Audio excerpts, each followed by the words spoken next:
BSP ते CM Channi तो बाद हुण बीजेपी ने की वोटां अगे करन दी मंग। चोण कमिशन नूं चिट्ठी लिख के गुरु रविदास जयंती दा दिता हवाला, कहा 18 फरवरी तो बाद होवे वोटिंग। टिकट ना मिलन कारण सीएम चन्नी दे भरा डॉक्टर मनोहर सिंह ने की बगावत। बसी पठाणा तो आजाद लड़न दा कीता ऐलान। न्यूज़ 18 ते बोले, मेरे हक च सी सारे सर्वे। टिकट कट्टण ते हुण विधायक बलविंदर लाडी ते महेंद्र केपी ने भी पार्टी नूं दिखाईयां अखां, कहा जे ना बदलिया फैसला तां समर्थकां नाल मिल के करांगे वड्डा ऐलान। बगावत ने दिलचस्प बनाई मजीठा दी चुनावी जंग। अपने ही भरा लाली मजीठिया के खिलाफ मैदान च जग्गा मजीठिया, विक्रम मजीठिया नाल होएगा मुकाबला। टिकटां नूं लैके अज संयुक्त समाज मोर्चे च नहीं बनी सहमति। मीटिंग तो बाद लीडर बोले, जल्द ऐलान करांगे दूजी सूची। पहली सूची च 10 उम्मीदवारां दा कीता गया है ऐलान। सीएम चेहरे नूं लैके आम आदमी पार्टी दा दावा। हरपाल चीबा बोले, 72 घंटिਆਂ च 15 ਲੱਖ लोकां दी मिली राय। 17 जनवरी तो बाद होएगा सीएम चेहरे दा ऐलान। कोरोना नियमां दी उलंघना नूं लैके विक्रम मजीठिया खिलाफ पुलिस ने दर्ज की एफआईआर। कल गोल्डन गेट ते होया सी समर्थकां दा वड्डा इकट्ठ।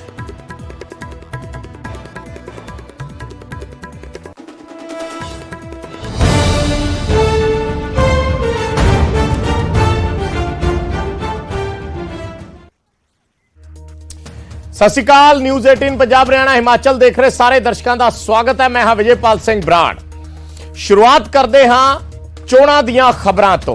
14 फरवरी नूं वोटिंग दी तारीख जिहड़ी है वो मिथी गई है, पर 14 फरवरी नूं वोटिंग नूं लैके वख-वख पार्टियां वल्लों कुछ चिट्ठी लिखी गई है या कुछ अपील की गई है चोण कमिशन नूं। तुहानूं दस्सांगे की अपील है और सियासी पार्टियां की कह रही ने, क्यों 14 फरवरी नूं कह रही ने कि वोटां नहीं पैणीआं चाहीदियां।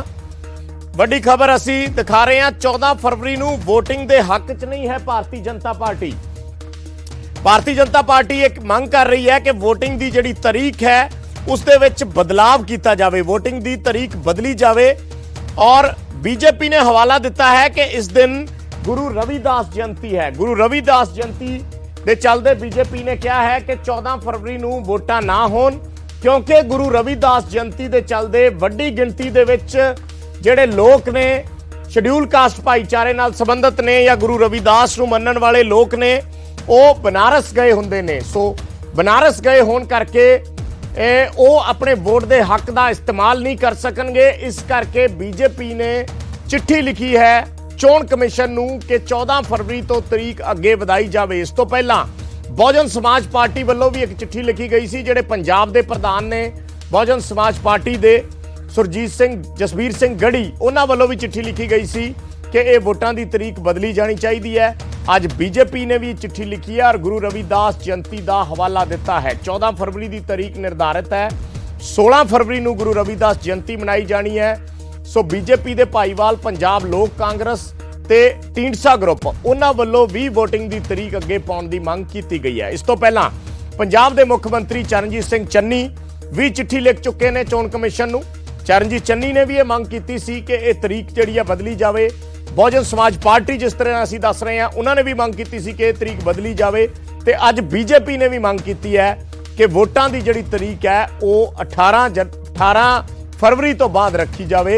उदों तक सारे जिहड़े गए हुए ने लोग रविदास जयंती मनाउण उदों तक वापस आ जाएंगे तो उस तो बाद वो लोकतंत्र के इस वड्डे पर्व दे विच हिस्सा लै सकते हैं। इस करके तरीक बदलण की मंग की जा रही है।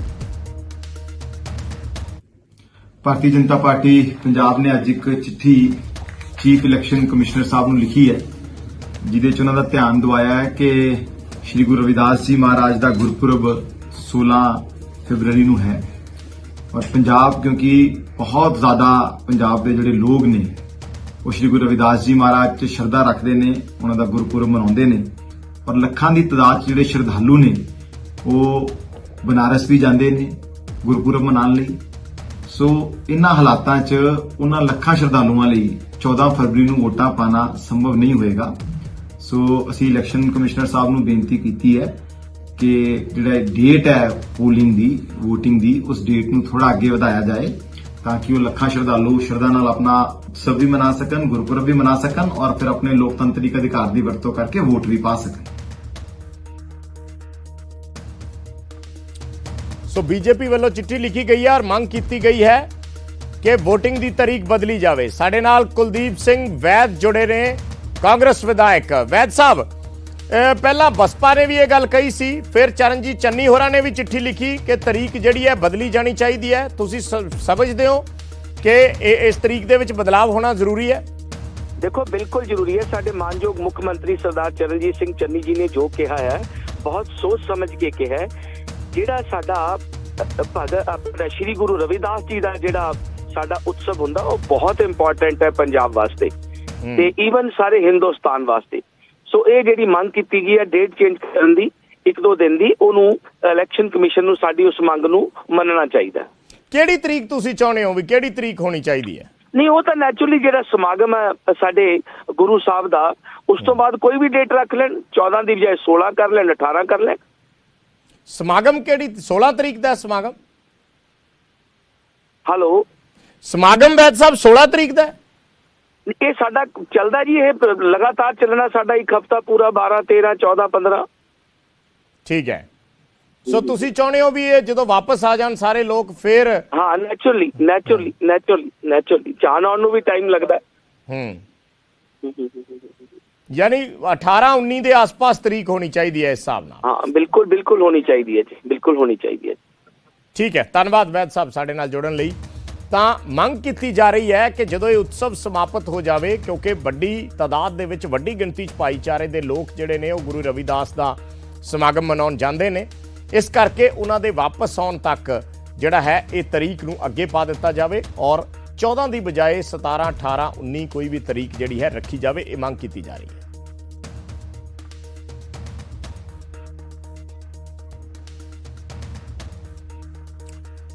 ਸੋ ਚੋਣਾਂ ਦੀ ਤਾਰੀਖ ਅੱਗੇ ਪਾਉਣ ਦੀ ਮੰਗ ਕੀਤੀ ਜਾ ਰਹੀ ਹੈ ਵੋਟਾਂ ਦੀ ਪੰਜਾਬ ਦੇ ਵਿੱਚ, ਕਿਉਂਕਿ 14 ਫਰਵਰੀ ਨੂੰ ਵੋਟਾਂ ਪੈਣੀਆਂ ਨੇ ਔਰ 14 ਫਰਵਰੀ ਦੀ ਤਾਰੀਖ ਜਿਹੜੀ ਹੈ ਉਹ ਗੁਰੂ ਰਵਿਦਾਸ ਦੇ ਉਤਸਵ ਦੇ ਨਾਲ ਜਿਹੜਾ ਹੈ ਉਹ ਵਿਚਕਾਰ ਆ ਰਹੀ ਹੈ। ਇਸ ਕਰਕੇ ਮੰਗ ਕੀਤੀ ਜਾ ਰਹੀ ਹੈ। ਸਭ ਤੋਂ ਪਹਿਲਾਂ ਜਸਬੀਰ ਸਿੰਘ ਗੜੀ ਜਿਹੜੇ ਬਸਪਾ ਦੇ ਪ੍ਰਧਾਨ ਨੇ, ਜਿਸ ਦਿਨ ਇਹ ਤਰੀਕਾਂ ਅਨਾਉਂਸ ਹੋਈਆਂ ਸੀ, ਉਸ ਤੋਂ ਅਗਲੇ ਦਿਨ ਜਸਬੀਰ ਸਿੰਘ ਗੜੀ ਨੇ ਸਭ ਤੋਂ ਪਹਿਲਾਂ ਇਹ ਮੰਗ ਰੱਖੀ ਸੀ। ਉਹਨਾਂ ਨੇ ਇਹ ਗੱਲ ਕਹੀ ਸੀ ਕਿ ਇਹ ਤਾਰੀਖ ਜਿਹੜੀ ਹੈ ਇਹ ਉਹਨਾਂ ਦੇ ਉਤਸਵ ਦੇ ਵਿਚਕਾਰ ਆ ਰਹੀ ਹੈ, ਇਸ ਕਰਕੇ ਵੱਡੀ ਗਿਣਤੀ 'ਚ ਭਾਈਚਾਰਾ ਆਪਣੀ ਵੋਟ ਪਾਉਣ ਤੋਂ ਵਾਂਝਾ ਰਹਿ ਸਕਦਾ ਹੈ, ਕਿਉਂਕਿ ਲੋਕ ਉਤਸਵ ਮਨਾਉਣ ਗਏ ਹੁੰਦੇ ਆ।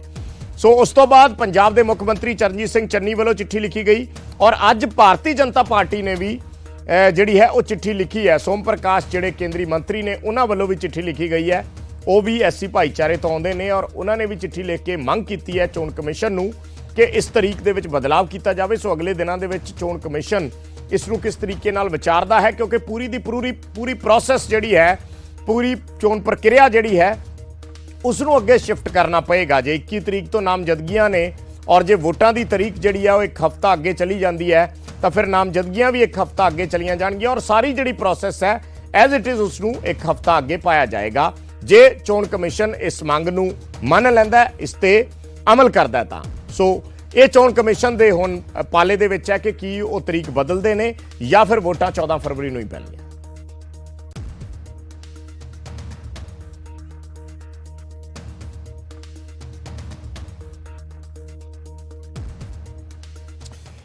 ਤੇ ਕਾਂਗਰਸ ਦੀਆਂ ਸੀਟਾਂ ਅਨਾਉਂਸ ਹੋ ਚੁੱਕੀਆਂ, ਟਿਕਟਾਂ ਅਨਾਉਂਸ ਹੋ ਚੁੱਕੀਆਂ। 86 ਉਮੀਦਵਾਰਾਂ ਦੀ ਜਿਹੜੀ ਸੂਚੀ ਸੀ ਉਹ ਕਾਂਗਰਸ ਨੇ ਅਨਾਉਂਸ ਕੀਤੀ ਆ ਔਰ ਇਹ ਸੂਚੀ ਅਨਾਉਂਸ ਹੁੰਦੇ ਹੀ ਪੰਜਾਬ ਦੇ ਵਿੱਚ ਜਿਹੜਾ ਹੈ ਨਾਰਾਜ਼ਗੀਆਂ ਦਾ ਦੌਰ ਕਾਂਗਰਸ ਪਾਰਟੀ ਦੇ ਖੇਮੇ ਦੇ ਵਿੱਚ ਨਜ਼ਰ ਆਉਣ ਲੱਗਿਆ ਹੈ। ਵੱਡੀ ਖਬਰ ਅਸੀਂ ਦਿਖਾ ਰਹੇ ਹਾਂ ਕਿਹੜੇ ਨਾਮ ਨੇ ਜਿਹੜੇ ਨਾਰਾਜ਼ ਨੇ। ਮਹਿੰਦਰ ਸਿੰਘ ਕੇਪੀ ਨਾਰਾਜ਼ ਚੱਲ ਰਹੇ ਸੀ। ਅੱਜ ਸਵੇਰ ਤੋਂ ਉਹਨਾਂ ਨੇ ਆਪਣੇ ਘਰੇ ਸਮਰਥਕਾਂ ਦਾ ਇਕੱਠ ਰੱਖਿਆ ਸੀ ਔਰ ਮਹਿੰਦਰ ਸਿੰਘ ਕੇਪੀ ਨੂੰ ਮਨਾਉਣ ਵਾਸਤੇ ਹੁਣ ਰਾਜਕੁਮਾਰ ਵੇਰਕਾ ਪਹੁੰਚੇ ਨੇ। ਮਹਿੰਦਰ ਸਿੰਘ ਕੇਪੀ ਦੇ ਘਰ ਰਾਜਕੁਮਾਰ ਵੇਰਕਾ ਗਏ ਨੇ ਔਰ ਉਹਨਾਂ ਨੇ ਕਿਹਾ ਹੈ ਕਿ ਪਾਰਟੀ ਆਪਣੀ ਗਲਤੀ ਸੁਧਾਰੇਗੀ। ਸੋ ਇਸ ਦੇ ਵਿੱਚ ਸਭ ਤੋਂ ਵੱਡੀ ਗੱਲ ਇਹ ਹੈ ਕਿ ਕੀ ਪਾਰਟੀ ਜੋ ਟਿਕਟ ਦਿੱਤੀ ਗਈ ਹੈ ਉਸ ਟਿਕਟ ਨੂੰ ਬਦਲੇਗੀ। ਮਹਿੰਦਰ ਸਿੰਘ ਕੇਪੀ ਆਦਮਪੁਰ ਤੋਂ ਟਿਕਟ ਮੰਗ ਰਹੇ ਨੇ ਔਰ ਕਾਂਗਰਸ ਨੇ ਟਿਕਟ ਕਿਸੇ ਹੋਰ ਵਿਅਕਤੀ ਨੂੰ ਦੇ ਦਿੱਤੀ ਹੈ। ਮਹਿੰਦਰ ਸਿੰਘ ਕੇਪੀ ਨਾਰਾਜ਼ ਨੇ, ਪਾਰਟੀ ਦੇ ਸਾਬਕਾ ਪ੍ਰਧਾਨ ਰਹਿ ਚੁੱਕੇ ਨੇ ਪੰਜਾਬ ਦੇ। ਸੋ ਰਾਜਕੁਮਾਰ ਵੇਰਕਾ ਉਹਨਾਂ ਦੇ ਘਰ ਪਹੁੰਚੇ ਨੇ ਔਰ ਰਾਜਕੁਮਾਰ ਵੇਰਕਾ ਨੇ ਇਹ ਬਿਆਨ ਦਿੱਤਾ ਹੈ ਕਿ ਪਾਰਟੀ ਆਪਣੀ ਗਲਤੀ ਸੁਧਾਰੇਗੀ। ਇਸ ਬਿਆਨ ਦਾ ਮਤਲਬ ਕੀ ਹੈ ਜਾਂ ਪਾਰਟੀ ਕਿਸ ਤਰੀਕੇ ਨਾਲ ਆਪਣੀ ਗਲਤੀ ਸੁਧਾਰੇਗੀ, ਕਿ ਇਸ ਟਿਕਟ ਦੇ ਵਿੱਚ ਬਦਲਾਵ ਕੀਤਾ ਜਾਏਗਾ ਜਾਂ ਫਿਰ ਮਹਿੰਦਰ ਕੇਪੀ ਨੂੰ ਕੋਈ ਹੋਰ ਅਹੁਦਾ ਦੇਣ ਦੀ ਗੱਲ ਕੀਤੀ ਜਾ ਰਹੀ ਹੈ। ਇਸ ਦੇ ਅਰਥ ਲੱਭਣੇ ਪੈਣਗੇ। ਨਹੀਂ, ਮੈਂ ਤੇ ਮੇਰਾ ਪਰਿਵਾਰ ਹੈ, ਆਪਣੇ ਘਰ ਦੇ ਵਿੱਚ ਮੈਂ ਆਇਆ, ਆਪਣੇ ਸਾਥੀਆਂ ਨੂੰ ਮਿਲਣ ਵਾਸਤੇ ਆਇਆ। ਔਰ ਅਗਰ ਇਹਨਾਂ ਦੀ ਕੋਈ ਗੁਰਮੈਂਸਜ ਹੈ, ਇਹਨਾਂ ਦੀ ਸ਼ਿਕਾਇਤ ਹੈ, ਮੇਰਾ ਫਰਜ਼ ਬਣਦਾ ਹੈ ਕਿ ਇਹਨਾਂ ਨਾਲ ਗੱਲ ਕਰਾਂ, ਸੋ ਇਹਨਾਂ ਨਾਲ ਗੱਲ ਕਰਨਾ ਹੈ। ਮੈਂ ਤੇ ਗੱਲ ਕੀਤੀ, ਉਹਨਾਂ ਦਾ ਕਹਿਣਾ ਵੀ ਸੀਟ ਨਾ ਮਿਲਣਗੇ। ਕੱਲ ਇਹਨਾਂ ਦਾ ਫੈਸਲਾ ਹੋਏਗਾ, ਸਾਰੇ ਵਰਕਰਾਂ ਦੇ ਨਾਲ ਇੱਕ ਮੀਟਿੰਗ ਕੀਤੀ ਜਾਏਗੀ, ਕੱਲ ਫੈਸਲਾ ਕੀਤਾ ਜਾਏਗਾ ਕਿਹੜੀ ਪਾਰਟੀ ਤੋਂ ਸੀਟ ਲੈਣੀ। ਮਹਿੰਦਰ ਸਿੰਘ ਕੇਪੀ ਕੁਰਬਾਨੀਆਂ ਦੇਣ ਵਾਲਾ ਪਰਿਵਾਰ ਹੈ, ਜਿਹਨੇ ਕਾਂਗਰਸ ਦੀ ਖਾਤਰ ਸ਼ਹਾਦਤ ਦਿੱਤੀ ਹੈ, ਤੇ ਟਿਕਟ ਸ਼ਹਾਦਤ ਤੋਂ ਵੱਡੀ ਨਹੀਂ ਹੁੰਦੀ। ਔਰ ਇਹ ਸ਼ਖਸ ਕੱਟਿਆ ਜਾਏਗਾ, ਵੱਢਿਆ ਜਾਏਗਾ, ਕਾਂਗਰਸ ਨਹੀਂ ਛੱਡੇਗਾ, ਇਹ ਮੈਂ ਕਹਿ ਰਿਹਾ।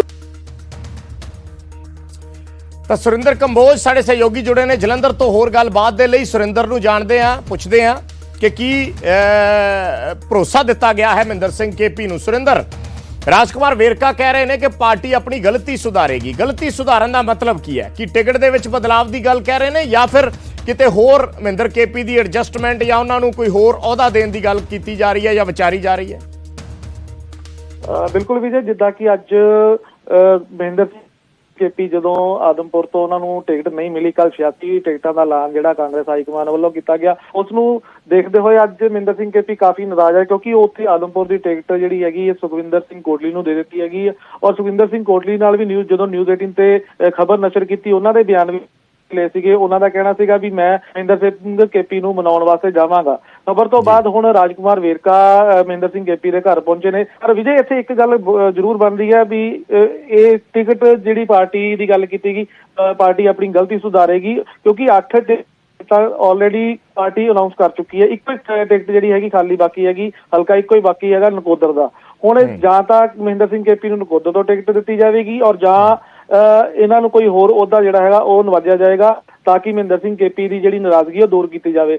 ਪਰ ਫਿਲਹਾਲ ਮਹਿੰਦਰ ਸਿੰਘ ਕੇਪੀ ਇਸ ਵੇਲੇ ਨਾਰਾਜ਼ ਨਜ਼ਰ ਆ ਰਹੇ ਨੇ, ਕਿਉਂਕਿ ਉਹਨਾਂ ਦਾ ਸਾਫ਼-ਸਾਫ਼ ਕਹਿਣਾ ਜੇ ਹਲਕੇ ਵਾਸਤੇ ਮੈਂ ਇੰਨੇ ਸਾਲਾਂ ਤੋਂ ਕੰਮ ਕਰਦਾ ਆ ਰਿਹਾ, ਇੰਨੀ ਲੋਕਾਂ ਦੀ ਸੇਵਾ ਕਰਦਾ ਆ ਰਿਹਾ, ਮੈਨੂੰ ਉੱਥੋਂ ਹੀ ਟਿਕਟ ਚਾਹੀਦੀ ਸੀਗੀ। ਹੁਣ ਕਾਂਗਰਸ ਹਾਈਕਮਾਨ ਕੀ ਰੁਖ ਅਪਣਾਉਂਦੀ ਹੈ, ਕੀ ਉਹਨਾਂ ਦਾ ਰੁਖ ਰਹਿੰਦਾ ਹੈਗਾ, ਮਹਿੰਦਰ ਸਿੰਘ ਕੇਪੀ ਨੂੰ ਟਿਕਟ ਦਿੰਦੇ ਆ ਜਾਂ ਉਹਨਾਂ ਨੂੰ ਕੋਈ ਹੋਰ ਅਹੁਦਾ ਜਿਹੜਾ ਹੈਗਾ ਉਹ ਦਿੰਦੇ ਹੈਗੇ ਆ, ਇਹ ਆਉਣ ਵਾਲਾ ਸਮਾਂ ਹੀ ਦੱਸੇਗਾ ਵੀਰੇ। ਠੀਕ ਹੈ, ਧੰਨਵਾਦ ਸੁਰਿੰਦਰ ਇਸ ਜਾਣਕਾਰੀ ਦੇ ਲਈ। ਤਾਂ ਨਾਰਾਜ਼ਗੀਆਂ ਵੀ ਬਰਕਰਾਰ ਨੇ ਤੇ ਹੁਣ ਮਨ ਮਨਾਵਲ ਵੀ ਸ਼ੁਰੂ ਹੋ ਚੁੱਕਿਆ ਹੈ। ਮਹਿੰਦਰ ਸਿੰਘ ਕੇਪੀ ਦੇ ਘਰ ਪਹੁੰਚੇ ਨੇ ਰਾਜਕੁਮਾਰ ਵੇਰਕਾ। ਭਰੋਸਾ ਦਿੱਤਾ ਜਾ ਰਿਹਾ ਹੈ ਕਿ ਨਹੀਂ, ਪਾਰਟੀ ਆਪਣੀ ਗਲਤੀ ਸੁਧਾਰੇਗੀ। ਪਰ ਪਾਰਟੀ ਕਿਸ ਤਰੀਕੇ ਨਾਲ ਆਪਣੀ ਗਲਤੀ ਸੁਧਾਰਦੀ ਹੈ? ਕੀ ਮਹਿੰਦਰ ਕੇਪੀ ਨੂੰ ਕਿਸੇ ਹੋਰ ਹਲਕੇ ਤੋਂ ਟਿਕਟ ਦਿੱਤੀ ਜਾਂਦੀ ਹੈ? ਕੀ ਇਸ ਟਿਕਟ ਦੇ ਵਿੱਚ ਬਦਲਾਵ ਕੀਤਾ ਜਾਂਦਾ ਹੈ ਜਾਂ ਕੋਈ ਹੋਰ ਵੱਖਰੇ ਅਹੁਦੇ ਤੇ ਐਡਜਸਟਮੈਂਟ ਕੀਤੀ ਜਾਂਦੀ ਹੈ? ਇਹ ਕਾਫੀ ਅਹਿਮ ਹੈ, ਦੇਖਣਾ ਹੋਏਗਾ।